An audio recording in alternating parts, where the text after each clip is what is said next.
So many of the problems in the African American community are symptoms of the root causes that are almost always ignored. And I'm beginning to think that it's intentional. For example, let me just go here real quick. For example, Hamza Yusuf. Hamza Yusuf, with all due respect to the work that he has done in the American Muslim community, I have a great deal of respect for Hamza Yusuf. Aside from whatever his philosophy is and whatever his approach to Islam is, he is a scholar nonetheless, and he has put in tremendous work in the American Muslim community. Nonetheless, he callously uttered at the Reviving the Islamic Spirit conference that the problem with the black community is the breakdown of the black family. Right? That's what he said. And he alluded to the fact that there is no police brutality because 50% of the black on black crime, 50% of the murders in the black community is black on black crime. So that was very dismissive. There is no police brutality. He said we holler about police brutality, but we never say anything about the black on black crime. And it seemed like a legitimate point. But let me explain. So the black on black crime in the black community, for all of those who like to speak about black issues but don't understand the black experience, right? We love to speak about issues related to black folk, but we never understand the experience of black folk, right? We sit from a place of privilege and say that the problem in the black community is the black family, the breakdown of the black family. And that we holler about police brutality when the vast majority, 50% of the murders in the black community is black on black crime. That's what he said. Okay. But he never addressed that the black on black crime in the black community, as well as the breakdown of the black family, is all symptomatic of the white supremacist system under which the black families are broken. Where did the black families get broken? Please tell me, who broke the black family except the white supremacist system that we live under? But he'll never say anything about that, but you'll address the black family and the black on black crime in black communities. MashaAllah, tabarakallah. We'll talk about the dysfunctional black family, which is simply a symptom of the root cause, which is white supremacy. So let me break it down for all of you naysayers. We got a lot of David Clarks in our communities. You know who David Clark is?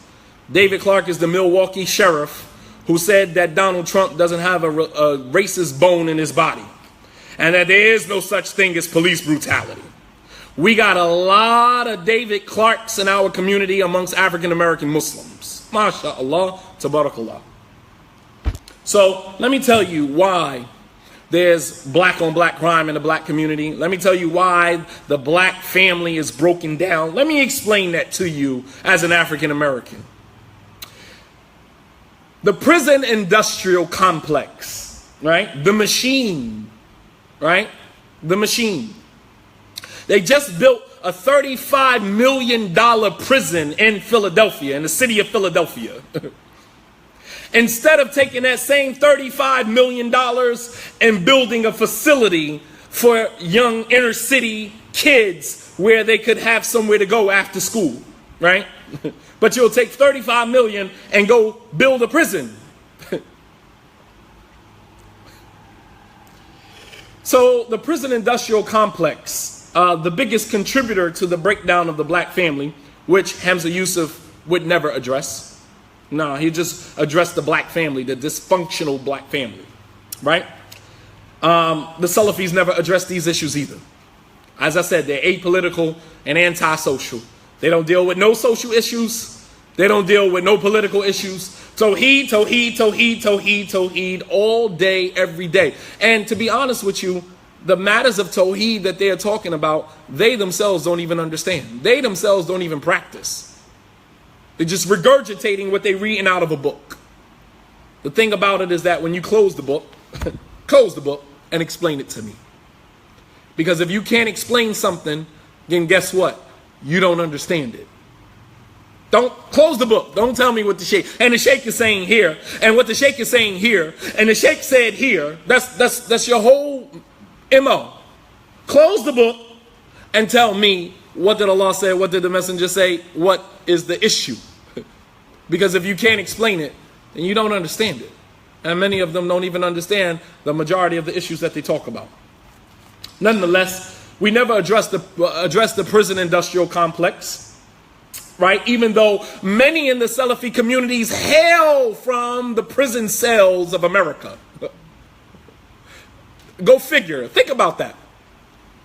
If we could do a percentage of how many Salafi men have actually been to prison, I would probably say at least 70 to 75% of them have been in prison at some point in time in their lives.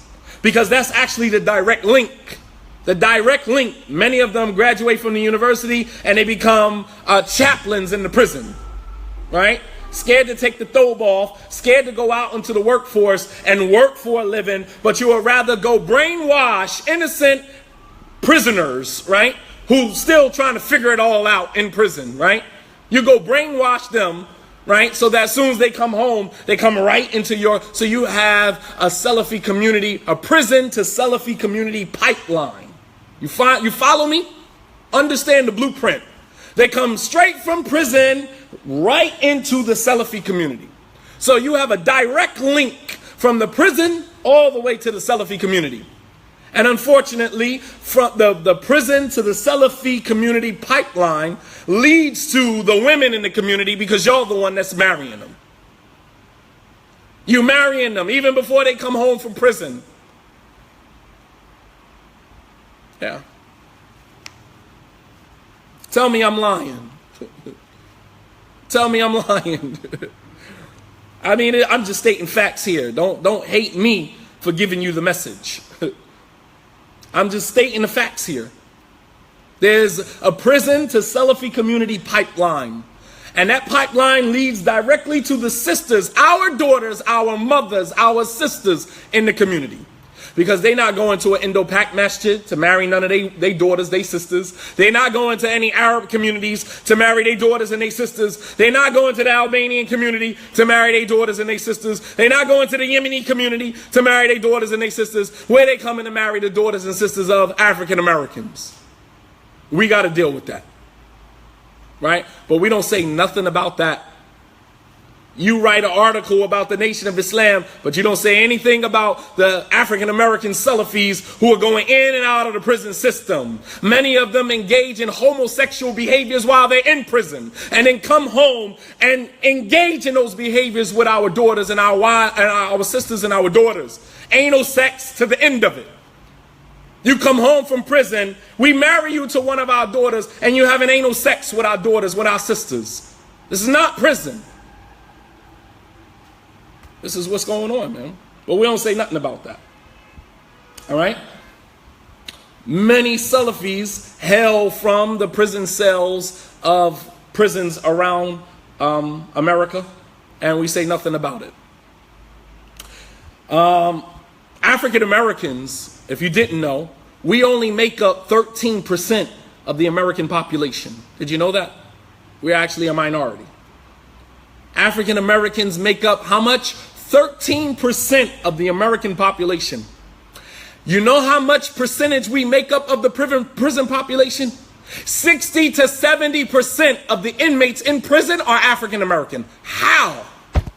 How do we make up 13% of the population in America, but we make up 60 to 70% of the prison population in the prison industrial complex? Right, and we say nothing about that. But we'll talk about the breakdown of the black family, right? Hamza Yusuf. We'll talk about the breakdown of the black family and how dysfunctional the black community is. But we don't talk about the white supremacist system under which the black families are broken. Don't you know in Maryland alone, in Maryland, just 2 states over from you guys, you have New Jersey, you have Delaware, and then you have Maryland. In Maryland, according to a 2016 study, 72% of the prison population in Maryland are African American. 72%. Almost 3/4 of the population of inmates in Maryland are African American. That means that there's 6% black, 2% Hispanic, and 1% white. So even white people in the prison population are 1%. They're even the 1% even in prison. And that explains where a lot of our fathers, right? The breakdown of the black family, that explains where a lot of our fathers are. They're in prison. 1 out of every 3 African-American males will have some connection to the prison industrial complex at some point or form in their lives. No other culture in America has those statistics. No other culture. So for sisters wondering why the shallow pool of men for African-American men in the Muslim communities, there you have it. You're wondering where all these single sisters and all of these children growing up under single parents, you want to know where their fathers are? That's where they are. 72%. Right? Years ago, women could not qualify for Section 8 or housing if there was a man living in a home. So what that did was it forced African American women to go down to Section 8 and file for housing, but they had to tell them that there was not a man living at home. And then they had to come and inspect. Think about the psychology. You got to come and inspect and make sure there's no man in the house. You understand? No man in the house. So a person comes and inspects the house to make sure there's no man in the house. Black man is in the house. They don't have to inspect no more because black men not in the homes anymore. Because you done chased them out of the homes today. Sisters, thank you for that. And subhanAllah. They had to go down and file for Section 8, file for housing, and tell them there was no man in the home. Parolees, people that were being paroled from home. You can't even be paroled to your wife and your children if they were on Section 8 or housing. You couldn't even be paroled home to your own family. You had to be paroled to your mother's house, to your aunt's house, and go sleep on somebody's couch and sneak over to your wife's house and visit your wife and your children. Because if they popped up and a man was there, then they would snatch her Section 8 from her. You understand? No other culture in America has ever gone through any of that. So no, the breakdown of the black family is not due to our dysfunction. The breakdown of the black family is due to the white supremacist system that we live under. I hope we're clear about that. So no one ever says anymore, well, my family came here and we worked our butts off and no. There's a system in place that is designed to make you excel and designed to keep us where we are. Understand that. Understand that. And the same thing goes in the Islamic community with the Salafis, who are designed to keep us busy with he said, she said, this scholar said, that scholar said, and there's no real building going on in the community. You see how that works? The hegemony, the elite, it's the same blueprint. It's the same blueprint. Don't you see it? The Salafis, they keep you busy with this sheikh said, that sheikh said, the latest and the greatest on this refutation, that refutation. That's what you're busy with.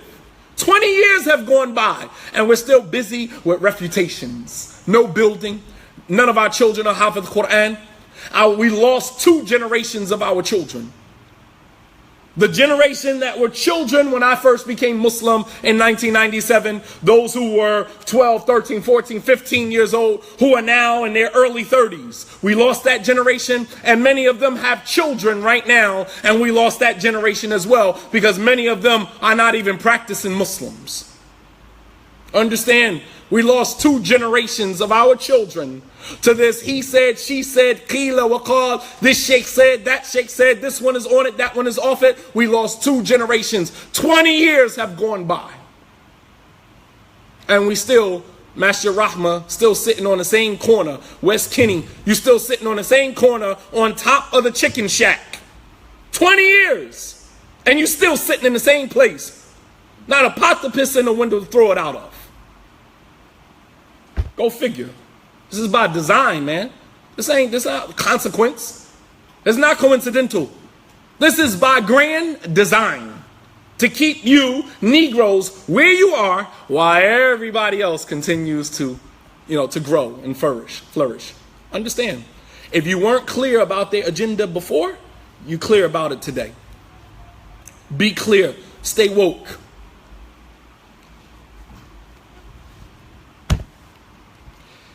So these and many other elements that have contributed to the breakdown of the black family are woven into the system of white supremacy, which Hamza Yusuf conveniently failed to address, but yet he callously commented on black crime, the breakdown of the black family, and you have many, I don't want to use the word coon, but you have many people who stand up, and Hamza Yusuf, he did the classic, racist, or my best friend is black. My best friend is black. Right? And then you get these African-American imams and scholars that jump up and defend him. Never address the blatant disrespect on the entire African-American community. You understand? The entire African-American community, you dismissed our entire community. And then you get African-American leaders stand up and say, oh, Hamza must twist his words, put the spin on it. Oh, no, he didn't mean that. He didn't mean this. He meant it because he tried to correct himself 3 times. And every single time he dug himself in a deeper hole. Understand? There is no correcting that. Hamza Yusuf, that's what you meant. And if you say that that's what you meant, then just give us an opportunity to correct you. But don't double back and say, well, let me fix, Let me fix what I said. There is no fixing what you said. You said it, and that's what you meant. And that's okay, because that shows your ignorance. And then that means that we need to teach you. We need to educate you. You understand? But don't double back and put a spin on it, and that's not what I meant, blah, blah, blah. No, because when you say that's not what I meant, then you are forfeiting the opportunity to be corrected. No love loss. It just came out, When a white person says, I'm not racist, that statement, I'm not racist, means that you are racist. It's what's called aversive racism. Do your facts. Aversive racism is that we acknowledge that we're all equal, but in fact, you still treat people differently based upon race, color, gender, right? But you say out in the open, we're all equal, right? This is what classic Muslim community, right? Classic. You got people posting pictures from Saudi Arabia, right? Talking about, we're all one ummah. There's no racism in Islam. And you in one of the racist countries in the world, Saudi Arabia. How in the world you talk about there's no racism in Islam, and you posting pictures on Instagram with everybody praying together, talking about there's no racism in Islam, and you in one of the racist countries in the world? Don't make me call your name out. I have high hopes that, you went the wrong way, you lost your way, and I'm really trying to hold my tongue for calling your name out, man.